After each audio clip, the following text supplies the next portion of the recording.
ఇవ్వాలని మీరు మీ ద్వారా అక్రిడేషన్ విషయంలో కాంగ్రెస్ పార్టీ ఉదాసీనంగానే ఉండేది ఎప్పటికి కూడా. అప్పుడు అధికారంలో ఇప్పుడు కూడా గౌరవ మంత్రివర్యులు పొన్నం మన పొగిలేటి శ్రీనివాస్ రెడ్డి గారు ఎన్టీఆర్ మినిస్టర్ గా ఉన్నారు. ఆయన సారథ్యంలో ఆయన ఇప్పటికే చిన్న పత్రికల జర్నలిస్టుల విషయాన్ని కూడా ఆయన థింక్ చేస్తా ఉన్నాడు, వాళ్ళని ఎట్లా ఆదుకోవాలని చెప్తా ఉన్నాడు. కేసీఆర్ హయాంలో జర్నలిస్టుల విషయంలో ఏం చెప్పాడు? నాంపల్లి ఎగ్జిబిషన్ కాడ మీటింగ్ పెట్టి ఏమన్నాడు కేసీఆర్? జర్నలిస్టులకు డబుల్ బెడ్రూమ్ ఇల్లు సరిపో, ట్రిపుల్ బెడ్రూమ్ కావాలి, కిచెన్ జర పెద్దగా ఉండాలని చెప్పాడు. కిచెన్ జర పెద్దగా ఉండాలని చెప్పిండు కేసీఆర్.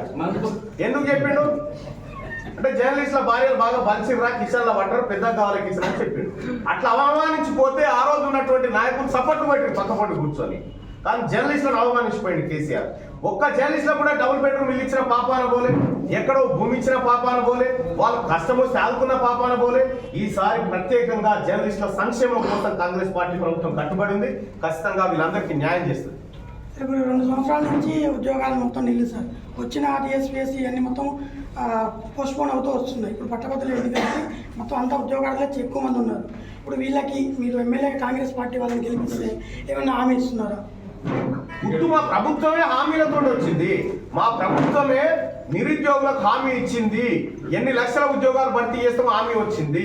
లేకపోతే ఇక్కడ మహిళలకు ఏం చేయగలుగుతాము, రైతులకు ఏం చేయగలుగుతాము, ఉద్యోగస్తులకు ఏం చేయగలుగుతాము, ఇవన్నీ హామీలు ఇచ్చే వచ్చినాం, గ్యారంటీలు ఇచ్చే వచ్చినాం. అవన్నీ గ్యారంటీలు అంటే మాకు భగవద్గీతతో సమానమే. ఇప్పుడు ఎమ్మెల్సీ ఎలక్షన్ వస్తుంది కదా సార్, పట్టభద్రులు మీరు గెలిపిస్తే ఇంకేమైనా ఉద్యోగాలు అమలు చేస్తూనే ఉంటాం కదా, ఖచ్చితంగా అమలు చేస్తాం. ఇప్పుడు ఏజ్ కూడా పోయింది సార్, చాలా మంది 4-5 ఏళ్ళు వెనక్కిపోయింది. ఆ ఏజ్ విషయంలో ఏమన్నా పెంచే అవకాశం ఉందా? అది ప్రభుత్వం నిర్ణయం.